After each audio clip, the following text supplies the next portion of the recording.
Hola, bienvenidos a Pensar Economía. Ya estamos con Nicolás. Hoy para hablar qué está pasando con la industria uruguaya en estos momentos, ver también qué está pasando con el movimiento comercial. Nico. ¿Qué tal, Pepe? Buenas noches para todos. Y prometemos una yapa final sobre el tema energético. Una pincelada que creo que es importante actualizarlo como lo hacemos habitualmente aquí en Pensar Economía.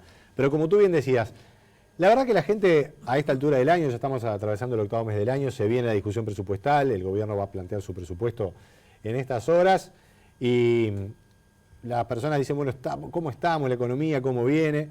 La otra vez hablaba con un comerciante, me decía, bueno, los meses me están arrancando cada vez más tarde y se me termina cada vez más temprano.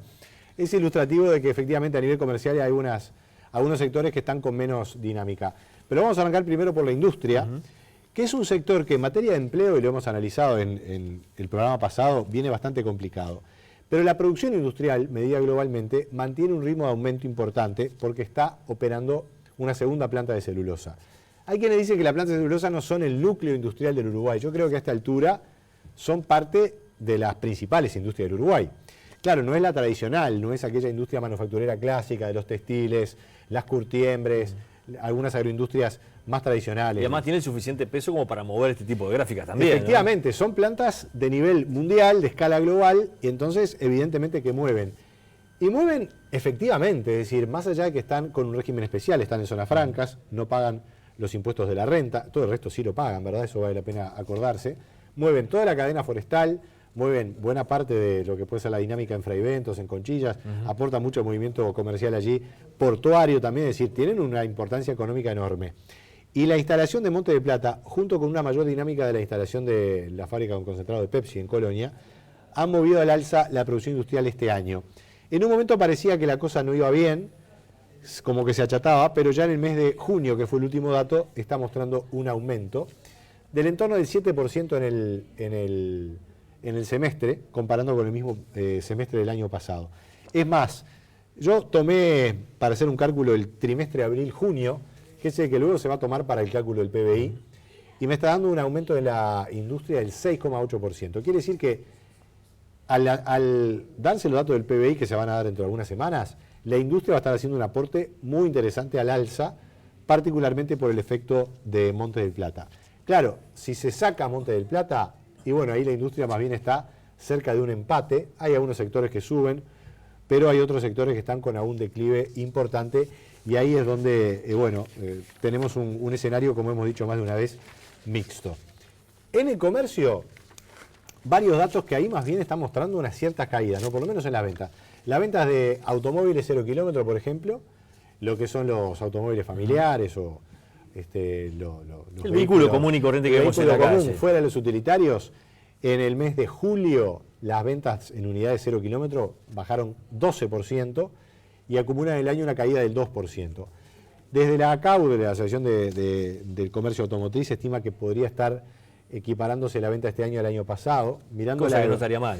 Sí, a esta altura firmamos el empate, ¿no? Como dicen los directores técnicos. Yo diría que parece tal vez algo optimista. En fin, habría que verlo porque esto puede tener sus fluctuaciones. Pero dado que el dólar sube, ese tipo de sector siempre sufre un cierto retroceso en lo que es las ventas, porque bueno, los automóviles cotizan en dólares y ya no es tan fácil tomar una decisión de comprar algo en dólares, sobre todo si es a crédito o hay algún compromiso, si el dólar está subiendo. Y hay otro sector que es muy importante, que es el comercio. Se dio a conocer hace pocos días la encuesta trimestral de la Cámara de Comercio, que tiene datos de varios sectores. Hay algunos que suben, otros que bajan. Y yo lo que miro siempre es las ventas en supermercados, porque creo que es lo más abarcativo y es un sector muy importante. Y lo que se registra es una caída de casi 1% en las ventas en supermercados, que es algo, eso en el segundo trimestre, ¿verdad? Y ustedes ven ahí la tendencia, después de un año 2011, 2012, con aumentos importantes, ya entramos en un cierto declive, se frenó el año pasado, hay que recordar que fue un año electoral, hubo algún gasto mayor, y volvemos a tasas con caídas en este segundo trimestre del año 2015. No estamos hablando de un derrumbe ni nada por el estilo, ni una crisis, pero sí un síntoma de que hay un cierto retroceso. Acá estamos hablando de el valor real de las ventas, es decir, descontada la inflación.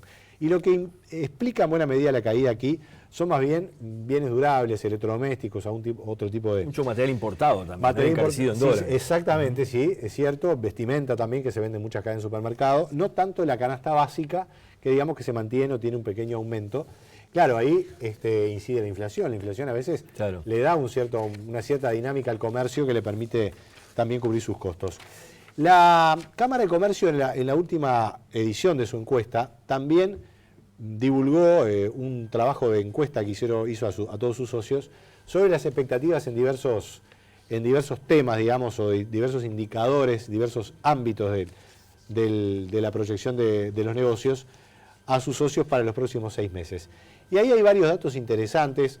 La situación económica general de la economía, digamos que tiene una proyección de cierto deterioro. El 68% prevé que va a caer la situación económica, que va a empeorar.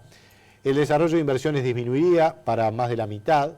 Y en el tercer renglón está el dato que seguramente luce como más inquietante, y es que van a disminuir la incorporación de nuevo personal. Es decir, básicamente lo que alude es una cierta retracción en el número de puestos de trabajo, ¿verdad?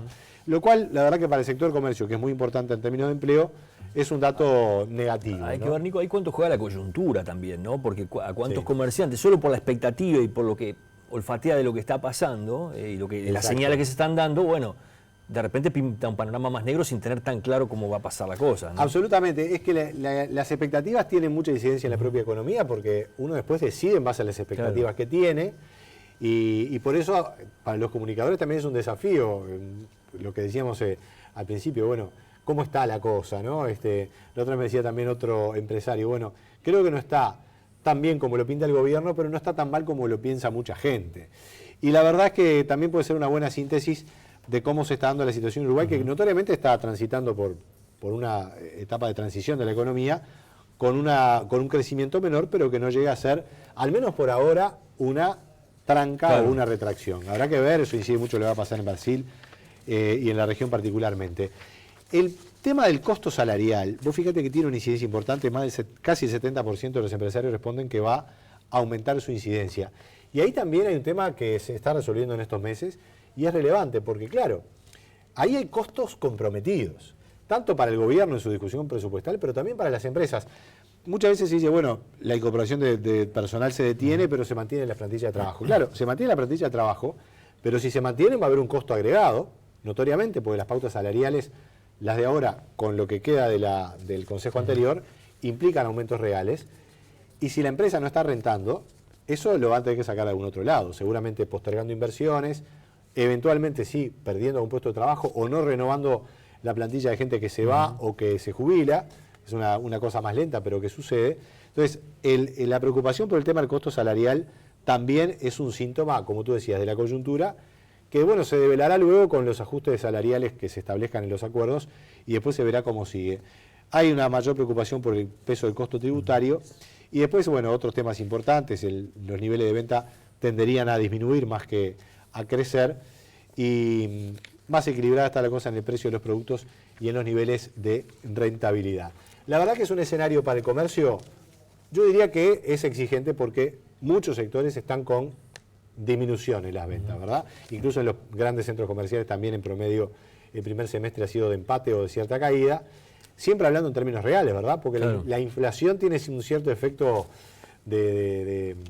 a veces equívoco, ¿verdad? Claro, las ventas en pesos aumentan, pero después hay que descontarlas por inflación porque los costos también aumentan y la cifra que vale es la del valor real de las ventas. Nico, para ir cerrando, hablamos un poco de generación eléctrica. Hay buenos datos, sobre todo la generación a través de fuentes alternativas. Yo quería poner este dato como, digamos, un capítulo final del comentario en este Pensar Economía, porque la verdad que las inundaciones han causado muchos perjuicios a mucha gente.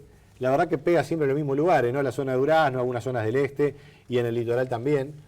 Se avanza poco en esas cosas en Uruguay, se necesita invertir más. Sí, ciudades asentadas sobre los cursos de río, y eso es muy difícil. Sí, yo le hablaba con alguna gente de Durazno hace pocos días y decía, bueno, en realidad hay varias decenas de viviendas que se relocalizaron, está bien, hay avances, pero parece poco dado lo que es la dimensión del cambio climático. Ahora, esto tiene una contracara que es muy positiva, y es que se está generando a full, digamos, en las represas hidroeléctricas. Ni hablar que en Salto Grande que es la que explica la mayor parte de la cobertura, digamos, de la generación de la electricidad en Uruguay. Estos son los datos de julio. Y también en las represas del Río Negro, que son el otro tramo azul allí, que ahí ya estamos en las 3/4 partes de la generación. Si luego le sumamos el tramo allí, ese 8% que aparece en amarillo claro, la biomasa, que en parte son las plantas de celulosa, claro, más lo que se está generando por eólica, que es cerca del 15% de la demanda total, realmente es sorprendente. Prácticamente toda la energía eléctrica que se consumió en julio es de fuentes renovables. No se gastó un peso en combustible, ¿no? No se gasta un peso en combustible y es todo renovable. O sea, ecológicamente como un sote, ¿no? Como una maestra que viene y le pone sote al Uruguay, porque es hidráulico, biomasa y energía eólica. Es el sueño del pibe en materia ecológica y para realmente reflejarlo en cualquier ámbito global. Esto puede cambiar, de hecho, en los meses previos, cuando estuvimos con la sequía, hubo que gastar más de lo pensado en el tema, en combustibles fósiles. Ahora la situación ha cambiado y esto también es una buena noticia para la economía, a pesar de los porque es más barato, además es más barato. Pues es más barato y es todo valor agregado local, porque lo que es fósil hay que importarlo. Es barato, aunque la energía eólica se la pagan a unos $60 el megawatt a los que invirtieron en molinos, ¿no? Es decir, es barato, pero no es que sea regalado. Esos contratos están y hay que cumplirlos. Pero yo diría que lo interesante es que todo valor agregado nacional. Gracias, Nico. Encantado. Nos encontramos la próxima semana aquí en Pensar Economía.